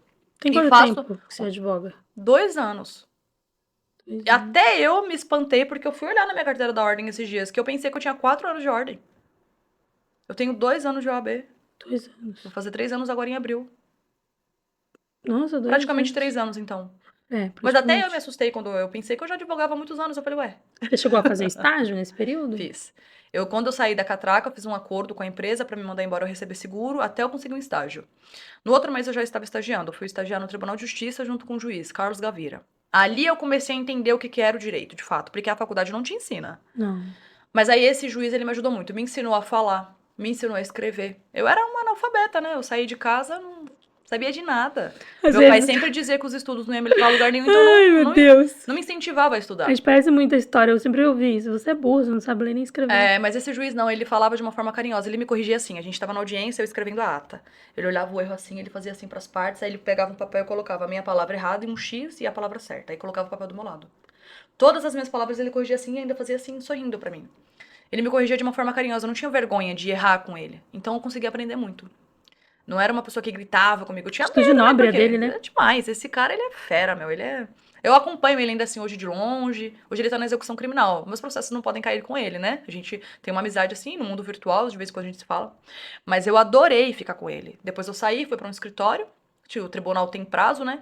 E de lá, já peguei minha carteira da OAB, comecei a trabalhar. Mas eu continuava ganhando o mesmo salário de cobrador. Eu falei assim, meu, não estudei pra isso. Meti as caras e abri meu escritório. Fiquei 1 ano juntando um dinheirinho. Quando eu tinha um dinheiro suficiente pra comprar uma mesa, uma cadeira, eu falei, agora, fui. Faz 1 ano que eu tenho meu escritório só. Só seu. Só meu. Faz um ano. E ali, então, hoje tudo que você conquistou vem do direito. Tudo do direito. O que eu comprei quando eu era cobradora? Uma cama, uma geladeira, um fogão, uma máquina de lavar, né? Um tanquinho, na verdade, eu tinha. A Eu ainda máquina eu sou comprei por pouco estagiária, tempo. mas tudo que eu tenho vem do direito. Porque eu não sei o que eu tenho comigo, mas se eu sentar com vocês e começar a contar pra mim a sua vida, eu já consigo te dizer, ó, juridicamente você tem amparo nisso, nisso, nisso, nisso, nisso, nisso, nisso. E a maioria dos estudantes pecam que eles querem ser criminalista. E aí foca no criminal. E esquece que nesse período da faculdade, até você pegar a sua carteira da OAB, para você ganhar dinheiro, você tem que dominar todas as áreas. Na verdade, até pra você ser criminalista. E dessas áreas que você domina, você vai conseguir clientes para depois você definir uma que você vá. Eu tenho isso muito comigo. Fui fazer um inventário, não tinha como pagar o inventário, mas tinha um carro. Peguei o carro no inventário. Outro dia eu queria uma outra coisa lá, também veio do direito. Queria uma lava-louça, veio do direito. Queria uma TV, queria de 75, não consegui, comprar uma de 50. Veio do direito. Então, tudo Então. meu vem do direito, mas eu estudo todas as áreas. A única que eu me recuso a estudar é tributário. Essa não adianta. Na Mas faculdade eu foquei em tudo. tudo, Mas hoje tudo. eu uso o que o criminal pede. Constitucional, eu tô sempre em dia. Direito de família, eu pego algumas coisas porque envolve alguns casos.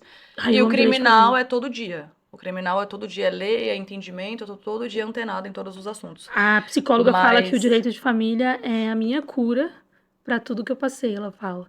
Porque ela fala que esse negócio do pai, de você querer lutar pelo pai quando você vê que o cara é pai mesmo, ela fala que vem da ausência paterna que eu tive. E que isso, por um lado, é bom. Porque quando o problema chega, eu me sensibilizo e vou lutar por aquele problema. E ao mesmo tempo não é bom, porque eu tomo aquilo pra mim. Eu já cheguei a ficar um dia numa depressão de só chorar por eu ver uma decisão absurda no processo de família. E aí eu olhei assim pro céu e falei, Deus, o que que eu vou fazer? Aí do nada, por Deus do céu, veio assim na minha cabeça. Você vai fazer isso, isso, isso, isso, isso, isso. Aí eu sentei e fiz, quando eu chamei o advogado, eu falei, ó, já fiz isso, isso, isso. E ele falou, mas já? Eu falei, já. Ele falou, vamos esperar. No outro dia deu certo. Tipo, eu ficava assim, ah, já sei. Vou começar a olhar pro céu e falar, Deus, me ajuda com esse problema. Porque daí a inspiração vem. E eu comecei a fazer isso que eu diria que deu certo. E eu acho que é por isso que a gente tem tanto êxito. E tanto pai é, procura a gente. eu falo a mesma coisa, por isso que todos os meus clientes eles têm um carinho e ficam na minha vida, porque vê que eu luto de fato, né? Não fico só pensando nessa questão do dinheiro e fazer o feijão com arroz como já me mandaram fazer. Eu também levo pro meu lado pessoal as questões, eu fico muito chateada, mas eu não choro, eu brigo. Eu fico Eu com choro. raiva e eu brigo. Eu vou brigar, eu Eu falo, não, isso choro. aqui pra mim não tá certo, aí eu vou discutindo Aí eu até o fim. sento, monto a petição, e eu sou muito boa em produção de prova. Isso é um diferencial meu, que até outros advogados me procuram para pedir auxílio. Então eu foco muito nisso, sabe? Tipo, de como que eu vou conseguir provar que aquela situação não é verdade, sabe? Eu fico muito, muito, muito nisso. E meu marido fala que o direito de família vai me deixar pobre, porque o criminal é o que dá dinheiro. Aí eu falo que o criminal ele dá dinheiro realmente, né? Isso é fato, mas ele não me dá a mesma vontade que eu tenho de viver quando eu pego um processo de família. E não adianta. Você não pode ficar num lugar pensando em dinheiro, porque você não vai Você não vai fazer. fazer nada, você vai atrapalhar. E outra Você vai coisa, fazer coisa ruim, não dá certo. você deve saber disso até melhor do que eu. O direito não é você que escolhe ele. É. Você não adianta você escolher o direito. É ele que tem que escolher você. As pessoas que querem migrar ou iniciar na área criminal ficam me perguntando, mas como você começou? Eu falo, gente, sei lá, eu só fui. Eu só comecei, parece que o direito ele já estava comigo. O direito Ele te criminal, a minha escolhe. ânsia, mas o mesmo gatilho que você tem da sua infância com o pai, eu tenho com a minha questão de ser negligenciado o tempo inteiro. Pelo Estado, por todos, pelos pais, pela família, por todo mundo que deveria, de alguma forma, me educar, me desconstruiu socialmente e me transformou nessa pessoa. Mas eu preferi não fazer nada de errado, até porque também eu tinha medo e queria me vingar do meu pai. E a minha vingança era mostrando que era melhor do que ele. Sim. Então, isso também vem desde pequeno. Quando eu olho o caso, eu já fico pensando, aqui eu vou fazer diferente, aqui vamos tentar alguma coisa diferente, porque eu já sei que esse menino passou por alguma coisa. E é batata, quando eu converso, eles me contam sobre a vida. Isso aí que você falou é verdade. Quando a gente vê, o direito foi que escolheu a gente. E eu gosto do criminal, um caso ou outro, mais júri, principalmente quando o cara é inocente, isso daí eu gosto bastante, sabe? Mas o direito de família, ele meio que me tomou, sabe? Te escolheu, Eu olho pro problema, eu sei a solução dele, e às vezes eu nem estudei aquele artigo a fundo. Só de uma pincelada que eu dei, eu já sei a solução dele. Aí quando você vai naquele artigo, você vê, porra, é o que eu falei. É a mesma coisa comigo no criminal. Tanto que você quer ver, eu fico louca quando eu vejo uma placa dizendo advogado, trabalhista, civil, previdenciário, criminal, não sei o que, não sei o que. O cara é tudo. Eu falo, meu, quem faz tudo não faz nada. Você não pode fazer um pouquinho de cada, você tem que ser muito bom em uma coisa. É isso que Exatamente. vai te diferenciar. Eu odeio esse tipo de placa. Falo, não, Eu eu quero uma gosto especialização. do júri, eu gosto bastante. Eu peguei eu prospectei o cliente, né? Numa conversa, né, que eu falei pra você, dessas conversas. E aí eu falei pra ela, eu falei assim, olha, vamos ver ali, eu tenho 2 advogados ali que eu conheço, mas eu acredito que dê pra absolver ele se for nesses termos que você falou, mas tem que ter prova pra isso, né? Falei pra ela. Ela falou, tá bom. Aí eu conversei com o meu professor da faculdade, ele deu até o valor lá pra cobrar, e aí eu conversei com outro advogado da minha faculdade, ele tava saindo do Tribunal de Justiça, então ele tinha que pegar de novo a OAB dele e isso ia demorar um tempo, e eles estavam com pressa. E tinha um outro advogado que eu conheci, que é o Dr. João. Aí eu levei pro Dr. João, o Dr. João pegou o caso. E absolveu ele no júri. Eu participei, tudo mais. Teve que ir lá fotografar a cena do crime, a família não queria deixar. E aí eu fui conversando. Falei, não, mas não sei o quê. Aí a mulher falou assim, vem aqui pra você ver. Tipo, eu convenci ela mesma, abriu a porta dela e falou, tira foto daqui. Ó, ela mesma foi me narrando. Aí eu consegui ali montar Entendeu com as todo o fotos, cenário. montar mais ou menos. Depois a perícia voltou e fez tudo aquilo lá. E aí eu participei do júri e eu vi que é algo que eu sempre gostei, por causa de um filme que eu assisti, que eu já falei várias vezes sobre isso. E é algo que eu sempre gostei, mas eu ainda não me sinto preparada pra ir pra essa área. Porque eu entendo que quando eu for pra essa área, eu não vou ter mais o direito de família. Porque eu vou ter que me dedicar pra essa área. É. Tanto que eu falo que o direito de família é o amor da minha vida, mas não é o amor pra minha vida. Porque não é algo que eu vou viver dele. Os casos que me chamam mais atenção é a alienação parental. Eu gosto, assim, num nível que eu nunca vi igual. Me lembra o quê? Reflexo da minha infância. Sim. Porque foi mais ou menos o que minha mãe fazia. Você Então, fica tentando o tempo inteiro se salvar, exatamente. salvando eles. Exatamente. E aí eu olho e aí eu gosto. Mas o júri eu também gosto. Aquela Então, sensação. só que aí não é só você ser advogado criminalista pra você fazer júri. Ainda você vai ter que enxugar um pouco mais. Exatamente. Não é qualquer advogado que faz um júri. Exatamente. Você pensa que você tem um leque de opções, mas você tem que pegar isso, aí você transforma mais nisso, especializa. Exatamente, esse júri e- que eu vi mesmo teve muito grito, muita briga. É. E eu olhava assim e falava, cara, eu já tenho uma visão diferente do júri. Eu já acho que quando o promotor estiver gritando, é hora de você, tipo, virar pros jurados e falar, tá vendo? Ele já sabe que tá errado, por isso que ele tá gritando. Eu, Márcia, tem essa visão. Lógico, né, que eu não entendo No muita calor da emoção, coisa. você vai querer socar ele na porrada. Exatamente, não entendo muita coisa. Eu vi que ali várias vezes o advogado não tivesse dado uns berros com o promotor, ele teria continuado ali falando as besteiras que ele tava falando, e no final, graças a Deus, ganhou. Eu chorava horrores no júri, porque eu me emocionei mesmo. E a jurada, na hora de ir embora, ainda veio me dar abraço ainda. Falou, eu vi você chorando, eu chorei também. E foi numa cidade onde eu nasci, então a maioria dos jurados eu conhecia. E eu ficava vendo ali, tipo, sempre assim, aquele negócio, eu falava, cara, que cena de doido, né? Mas ao mesmo É um tempo... teatro. ao mesmo tempo que empolgante, né? Então, quando eu for pra essa área, eu sei que eu não vou ser de mais nenhuma outra.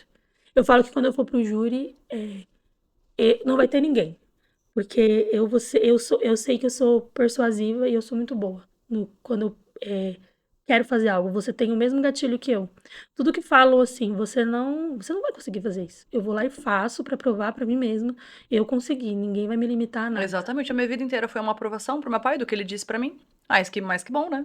Foi a melhor noite da minha vida. E embora muito dolorosa, sofrida, a última surra que eu tomei, mas me deu gatilho pra vida inteira. Porque quem sabe se eu não ficaria acomodada também na minha vida, eu não seria ninguém. Fora o direito, você tem mais algum outro plano pro seu futuro? Então, começar a fazer mentoria de tanto que os meus seguidores me pedem. Vou fazer Isso é mentoria, importante. fazer um cursinho pra eles também, eles estão me pedindo, eu tô programando isso pra 2025. E essa questão profissional. Eu comecei a escrever um livro na faculdade, eu ainda não terminei porque eu fico voltando e relendo a história. É muito difícil pra mim falar. Aqui a gente tá falando rapidamente, mas um livro são muitos detalhes, então é bem difícil pra mim. Só que eu tô tentando terminar, eu quero publicar esse livro ainda. E da questão profissional, só isso. Da questão pessoal, é só viajar. É gastar passaporte. Eu preciso conhecer o mundo nessa vida e preciso comer bem. Eu não admito que eu não como o que eu quero. Porque eu já passei fome, eu sei a dor disso, então... Se eu tô com vontade de comer num restaurante que é R$ 1.000, tô nem aí. Eu vou lá, eu pago, eu como. Então, eu preciso comer bem e viajar. É isso que eu tenho de plano pra mim. Um dia vira uma foto minha de quando eu saí da cadeia, né? parecia uma noia. Magrinha, com olheiras, porque lá no Butantã você passa muita fome. E lá é um refeitório, você tem que descer, você tem que pegar a sua bandeja, é um negócio de outro mundo. Então eu não descia porque eu já sabia que a comida era ruim. Tipo, mano, umas linguiças, uns negócios assim de outro mundo. E eu saí muito magra. E outro dia falaram assim pra mim, nossa, Márcia, você era tão magrinha. O que aconteceu com você que você engordou tanto? Eu falo, como? Eu não passo mais vontade, não passo Eu não passo fome. vontade de Se eu nada. olho um lanche e eu quero ele, eu vou lá e compro. Na pandemia eu sofri o pombo de matou, sabe? Amassou, quer dizer. Na pandemia eu achei que eu ia voltar pro crime. Eu achei que eu ia voltar na pandemia. Minha filha era recém-nascida. Você precisa das coisas, não tem, sabe? Eu achei que eu ia voltar pro crime. Mas daí eu olhei e falei assim, não. Eu tava sentada na cela 470, quando eu olhei pro céu ali das Akinash, falei, Deus, eu só quero uma oportunidade. Se eu voltar pro crime, eu só vou dar razão pra todo mundo que desacreditou de mim. Se eu fizer isso. E eu uso muito isso, eu uso muito você não vai conseguir pra, tipo, eu consegui, tá vendo? Agora chupa. É, Eu eu falo, também. eu falo que eu sou vingativa porque eu mantenho próximo a mim as pessoas que me fizeram mal, porque eu faço questão que elas me vejam bem. Eu faço questão que elas vejam onde eu cheguei. Porque para elas verem que tudo que elas falaram e desacreditaram de mim não concluiu. E principalmente a vida que elas têm e a vida que eu tenho. É. Eu adoro manter essas pessoas O próximas de universo mim. atrai de qualquer forma, você não precisa nem tentar, ele vai fazer. Tudo se encaixa, é muito louco. Quando você sai da caixinha pra olhar a vida assim, não é tão difícil de você levar. Parece que você pode manipular o seu caminho. Eu entendo isso por tanta persistência, tanta raiva e tanta força que eu fiz pra dar certo. E como que eu jogava pro universo. Eu jogo também muito pro E universo. deu. Aí as pessoas me perguntam, ou questionam, eu faço caixinha de perguntas no Instagram. Nossa, mas eu não vou conseguir, mas não sei o que eu falo assim, ótimo. Pense assim mesmo, que pra mim é bom. Não vem mais advogado concorrer comigo. Só que se você já tá querendo ser uma pessoa fraca, daí você não sai. Você não pode nem pensar, nem jogar, putz, não vou conseguir. Não. Eu vou sim. Eu vou ser igual aquela pessoa, eu vou fazer isso, eu vou comprar aquele carro, eu vou. Você tem que jogar pro universo. Não É. adianta, mas ele traz tudo. É incrível como Você as coisas joga se pro encaixam. universo, mas trabalha pra isso. Isso. Porque daí vem, quando os outros falam assim, vou jogar pro universo, então, porque eu vou Eu fico receber um esperando, pix não de 10 mil adianta. na minha conta. Fala, esquece, porque se ele não vai te trazer. Uma coisa é você jogar Não, é pro muita luta e universo, persistência. mas você manter ali na busca do que você jogou pro universo. Eu falava muito do carro, né? Que eu queria um carro, porque o carro que eu tinha veio do crime, ele foi preso, troquei por outro, não quis mais, acabou que eu peguei o dinheiro, gastei com outra coisa e não tive outro carro. Então eu queria o carro. Eu queria o carro de tudo quanto era jeito. Então, todo dia eu falava, Deus, vai vir um carro pra minha mão.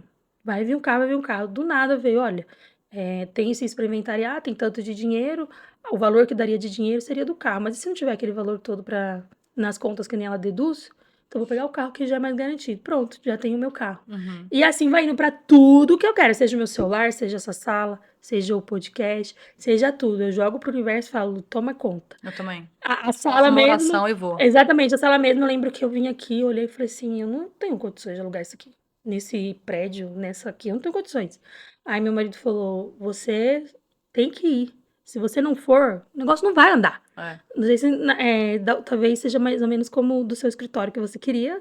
E aí você juntou o dinheiro e foi, só com a mesa e a cadeira. E aí deu tudo certo. E todos os meses, graças a Deus, não tenho problema. As contas fecham direitinho e eu não tenho problema. A minha vida também é impressionante. Tem uma vista aqui bem bonita. Eu abro ela, né? Assim, à noite eu falo. Deus, o Senhor me deu os pés. Não, o Senhor me deu o que eu pedi. Agora me ajude a caminhar. Me deu os pés pra caminhar. Pra eu conseguir chegar na onde eu quero, sabe? Mas eu vou te falar uma coisa, Márcia. Todos os dias eu faço oração e Deus anda comigo. Eu deixo o banco do meu carro sem nada em cima e falo, senta aqui e vamos. É eu e ele o dia inteiro. E eu conversando com ele, só eu e ele. Mas quando você também é uma pessoa justa, as coisas acontecem. Quando eu tava na luta da faculdade, eu ficava pensando uma coisa, era tão difícil. Eu tinha que abdicar de tudo, até dar vontade de comer alguma coisa. Sabe o que de vez em quando eu comia? Quando eu conseguia o steak. Porque era 99 centavos. Aquele franguinho empanado sim. horrível, cheio de câncer. E eu conseguia comer ele de vez em quando. Hoje eu tenho nojo daquilo de tanto que só foi aquilo que eu comi. Na Durante cabeça a faculdade daquilo. inteira. Então, a faculdade inteira. E aí eu ficava pensando assim, Fabi, mas você não pode desistir porque não tem como você fazer tudo certo e dar errado no final. Não tem como. É por isso que eu falo pros meus clientes, eles ficam assim pra mim, deixa eu só me estabilizar financeiramente. Eu falo, você não percebe? Você não vai conseguir.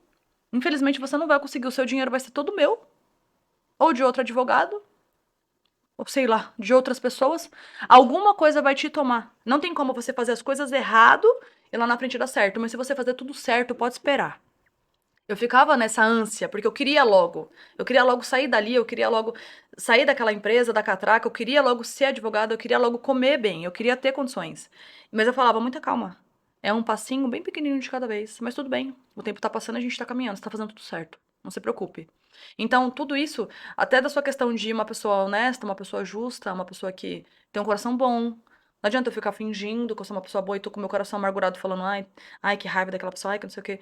Toda hora eu tô tentando jogar coisas boas. Eu me policio muito, eu falo, Fabi, não pensa isso, não faça isso, isso é uma coisa ruim.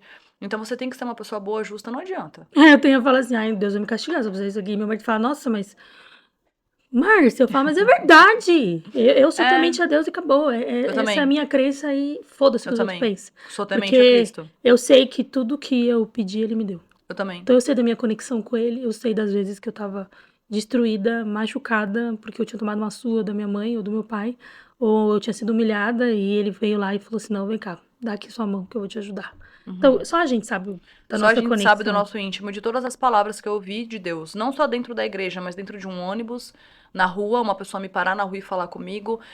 Todas as coisas que eu ouvi, que veio a palavra do universo e se cumpriu. E era verdade. Sim. Todas as vezes. Eu tenho 2 pessoas na minha vida que não acreditam em Deus. Eu tento nem conversar muito sobre religião, porque eu quero fazer ela acreditar. Falar assim, cara, existe sim, mas também eu não... Como? O que eu vou dizer? Ele tá aqui? Você não sente, você não sabe. Só quem vive com ele vai saber dizer. Como é que eu vou falar que isso eu sei do meu coração? A pessoa não acredita em mim. Então eu prefiro não entrar nessa questão. Mas eu tenho tantas palavras que eu ouvi, tantas coisas. Tantas. Olha, um pastor fala pra mim: seu telefone vai tocar daqui 3 dias. E o negócio aconteceu. Eu falava, gente, é tão louco, mas você vive com Cristo também, você sabe, lá onde você passou dentro daquele calabouço, naquele inferno, e você conversava com ele, você sabe, ele vem e te responde de alguma forma. Responde. Quando eu quero uma palavra, eu falo, Senhor, fala comigo. A última vez foi agora, eu fui na igreja, falei que eu queria ouvir isso, isso e isso. Ele falou que eu não queria ouvir, eu falei assim, então tá bom. Então eu vou em outro lugar. Fui lá na Ubanda, sentei lá, veio a pessoa lá que encarnou e falou pra mim, você já recebeu a sua palavra, o que você quer aqui? O grande poderoso já te disse o que é pra você fazer. Eu E ouvi, eu olhar e falar assim, nossa, desculpa, Deus. eu ouvi esses dias atrás, uns bons dias atrás, eu falava muito assim, meu, será que... Tipo, eu tava chorando e falei assim, pô, eu faço tudo certinho, né? Tudo que tem que ser feito, eu faço tudo certinho. Será que a minha vez nunca vai chegar? Tipo, eu, né, com meus conflitos mesmo. Aí uma pessoa chegou pra mim e falou assim, Márcio, o seu resgate já começou, só você que não percebeu ainda. É, E eu falei, meu resgate? Tipo, a gente usa isso no kardecismo, né? Quando você reencarna, é um resgate seu. E aí começa você passa pela dor, mas depois só vem coisas bem a boas. bonança. E aí você começa a se questionar, por que tá vindo aquelas coisas boas? E na verdade o seu resgate chegou porque você passou Você passou pelo por que você tudo o tinha que que precisava passar. passar. Então, eu entendi isso, mas não por mim. Eu entendi com tantas pessoas falando. Tantos seguidores me mandando mensagem e falando que quer ser uma profissional como eu, que se inspira em mim, que se espelha em mim e olha a minha vida, tá fazendo igual. E aí eu fiquei olhando para aquelas pessoas, no começo eu não acreditava muito. Depois era tanta pessoa falando comigo, tanta pessoa. Eu sei o que é isso. E eu comecei a olhar e falei assim, gente, que responsabilidade sobre a minha vida, porque... Mas tudo que eu fiz deu certo, agora elas querem fazer igual para dar certo lá na frente para elas. E que bom, vai dar, né? Você Deus vê, está com todos exatamente. nós, Ele dá a E oportunidade para você todos nós. nunca pensou em, tipo, palestrar Já me convidaram. pra você contar? É meio que em testemunho, né? Sua Então, história. esse é meu segundo podcast e eu tinha uma dificuldade de falar. Até para me gravar no Instagram eu tinha dificuldade, mas eu tô começando a me soltar agora. Isso começou esse ano. Mas eu faria numa boa. Acho que hoje eu estou preparada. Mas assim, ainda tem uma questão de vergonha, porque eu tô só com você e com as câmeras. Mas eu não sei, talvez com um monte de pessoas sentada na minha frente, como seria? Você não sente. Eu te falo por experiência própria. Eu palestro bastante. Já fui em vários lugares, já fui na OAB, já fui em presídio. E a primeira vez que eu fui gravar, teve que começar umas 4, 5 vezes, porque minha voz engasgava, eu me perdia, falava errado, tinha que voltar. Era bem intenso. Então, mas Mas talvez não, você porque... vai, isso, você vai trazer isso pra sua vida de uma forma que vai ficando natural. E as pessoas usam muito a sua história, quando ela se conecta com ela, ela usa muito pra vida dela. Eu percebo isso já no Instagram. Só que É. pra mim, o Instagram sou só eu e o celular. Eu não tenho noção. Depois eu vou ver as visualizações. 5 mil, 6 mil visualizações. Eu falo, gente, Ano olha o que tanto de pessoa vem- que me ouviu. Ano que vem é em agosto ou é setembro. Eu não lembro agora se é agosto ou se é setembro. A gente vai fazer uma outra. Eu faço 2 por ano. Só que como vai ter o documentário no começo do ano, eu só vou fazer uma mais ou menos nessa data. Aí se você quiser participar, eu vou te Participa. chamar. É para 150 pessoas o máximo. Eu não estico muito. No presídio que lá é legal as pessoas ouvirem. Porque tem muita gente que acha que a vida acaba. Sim. Que a única opção que tem é o crime. E você vê que não, tem outras opções que você vai. Sim, que eu você acabei vai de se falar com você movendo. quando você me contou sua história aqui antes da gente iniciar a gravação. Os meus sempre falam isso. Ah, mas já acabou pra mim. Ah, mas já era também. Ah, doutora, tá suave, já era. Eu falo, não, já era. Isso mesmo. E eles ficam com isso na cabeça porque o sistema faz isso com eles. Eu tenho um dos meus que largou o crime e um dos dois. O bichinho. Conversando com ele, ele falou: Nossa, esses dias eu tomei logo um enquadro, doutora. Aí ele tá assinando. Eu falei: Mas e aí? Esse cara xizou, não sei o quê.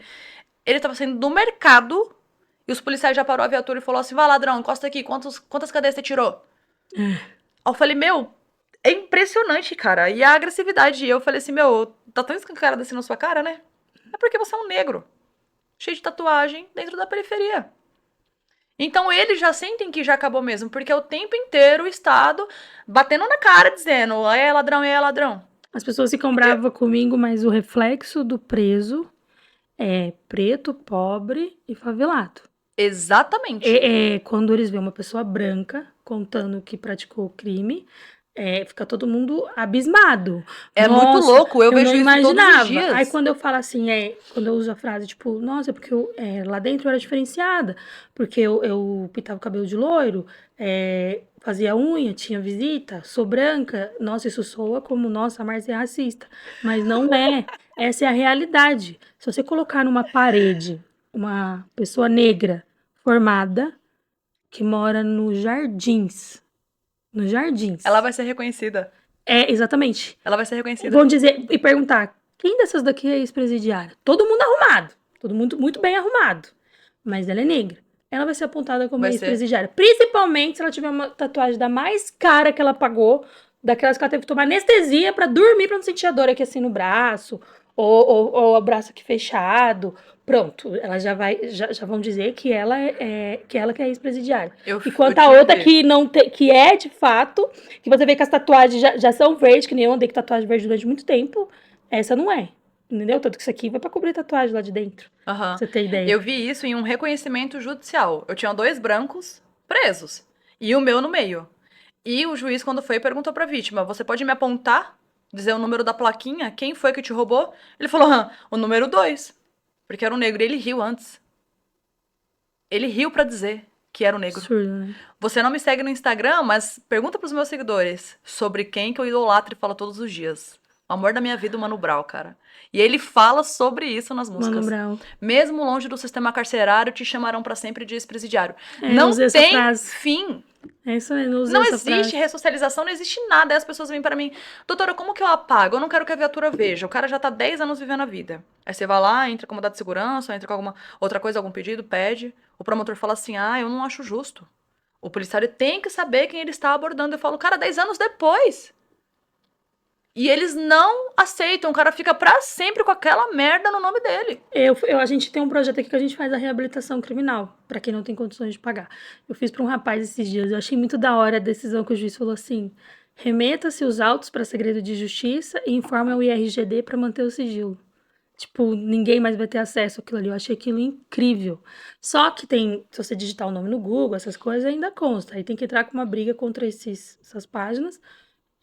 Jus Brasil, Google pediu pra retirar Principalmente tudo. pedir para retirar sob pena de multa, porque se você tem a reabilitação, ninguém mais tem que falar da sua vida. Uhum. Mas os seus autos lá na delegacia ainda constam. Sim, direito ao esquecimento, isso não funciona na prática.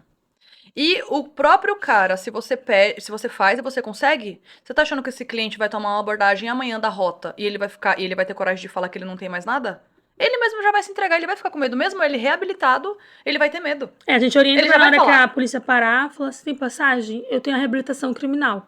Então, todas as minhas passagens, a minha vida anterior. A Grécia já foi resolvida, já tá em segredo de justiça. Mas isso não serve pra ele. Porque o que ele tem que dizer é que não mais. Passou pelo sistema Para o prisional. nosso deu certo. Não, Aí o mas eu vou policial te levou ele dizer. pra delegacia. Olha aí. Levou ele pra delegacia, chegou lá, falou que ele não queria falar dos antecedentes. Ele falou: olha, a orientação que eu tenho é essa. Mas de não adianta, que... porque seu E aí o tratamento ele é delegado. diferente. Então, aí o delegado chamou ele e falou assim: qual é seu nome? Que agora eu que fiquei curioso pra ver. E aí ele falou assim: mas aqui tá constando que você foi preso em flagrante não sei quantos anos atrás. Aí foi que desenrolou ali, mas.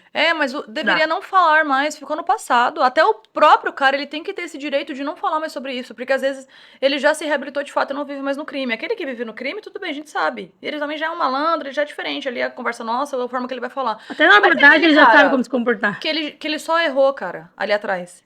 Ele tinha 18 anos. Eu não me lembro das minhas atitudes com 18 anos, mas certamente eu fiz um monte de besteira. Hoje eu sou uma outra pessoa madura, eu tenho 30 anos, é completamente diferente. Mas deveria, pra ele, não ter mais que ser abordado sobre isso, ter que falar sobre isso. Às vezes pro A cara gente tem não um é caso muito que o bom. cara matou o patrão dele. O patrão dele humilhava ele. Um dia ele chegou lá e pau, pegou 11 anos. Então, 11 anos. Eu falei, caralho, velho. o homicídio, ele é complicado. Eu falo, ele é o crime mais comum. As pessoas ainda têm coragem de falar pra mim que não, que nossa, você defende assassino. Eu falo, cara, todos nós podemos uma hora matar. Isso É o verdade. mais comum de todos. Eu sei que eu não vou, por exemplo, roubar. Não tenho a cara de meter um revólver e roubar. Mas matar, não sei. Talvez aconteça. Se mexer com o filho meu, Então, eu mato. Ainda faço cavar a cova e se só enterrar. depende do seu botão.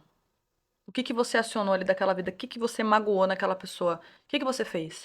Olha, a gente é tão preocupado com essas histórias, por as infâncias de merda que nós tivemos, que meu marido tirou CR.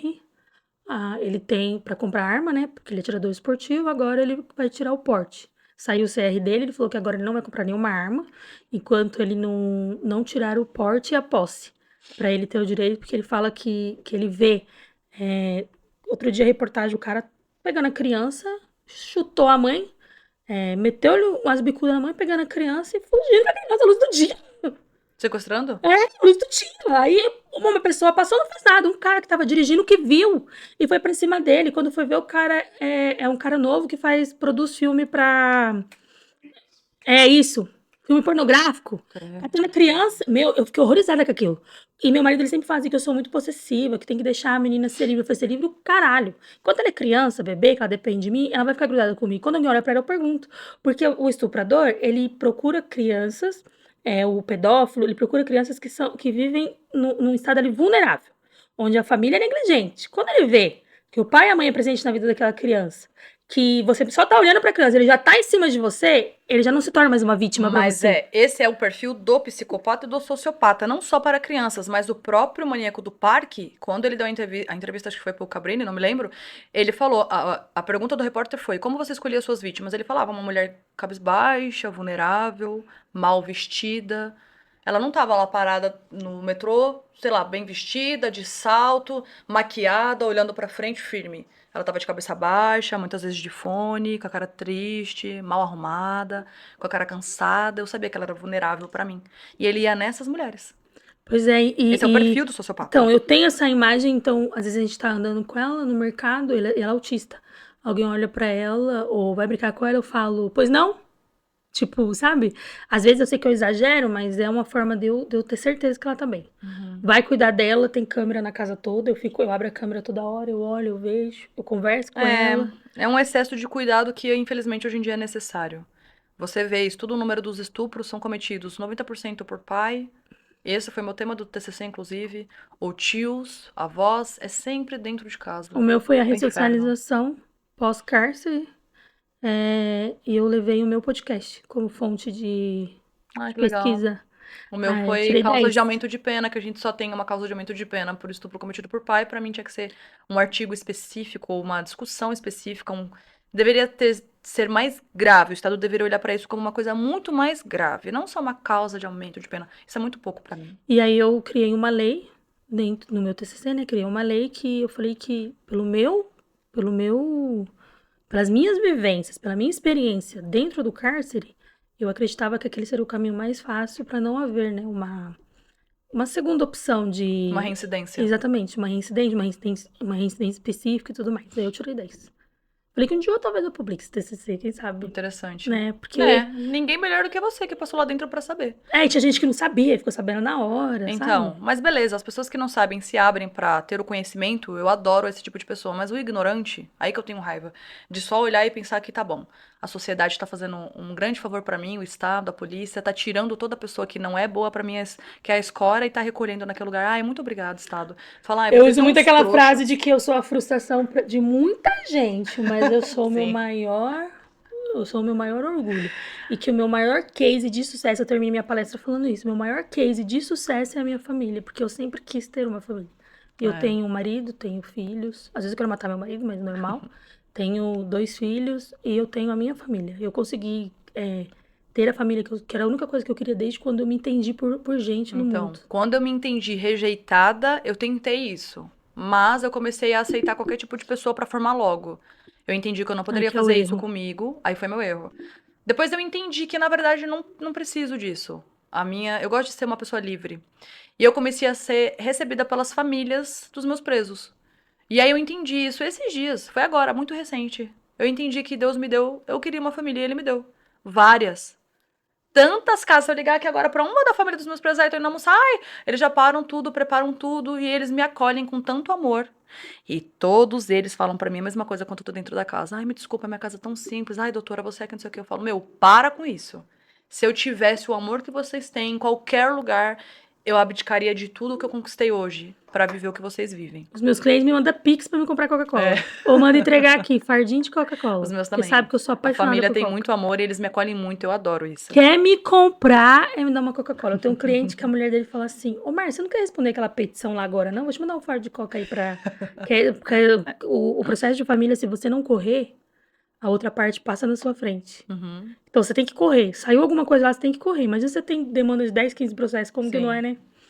E pra quem tá assistindo a gente tá finalizando, o que você deixa como mensagem pra quem tá te assistindo? Bom, a todos que se inspiram na minha vida, eu espero que mantenham a persistência. Desistir não é uma opção. Gente, vocês têm que entender que o tempo vai passar de qualquer jeito.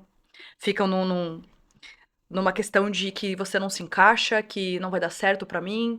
Olha pra minha vida e, pelo amor de Deus, eu acho que isso já é o seu ponto de start ali pra você começar. A minha vida não é uma mentira, eu tenho provas, eu tenho fotos, eu tenho pessoas do meu passado, eu tenho os próprios familiares que podem dizer tudo que eu passei.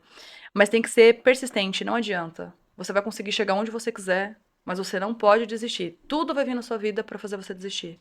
O tempo inteiro vai acontecer muitas coisas pra te deixar desanimado, então não faça isso, não desanime.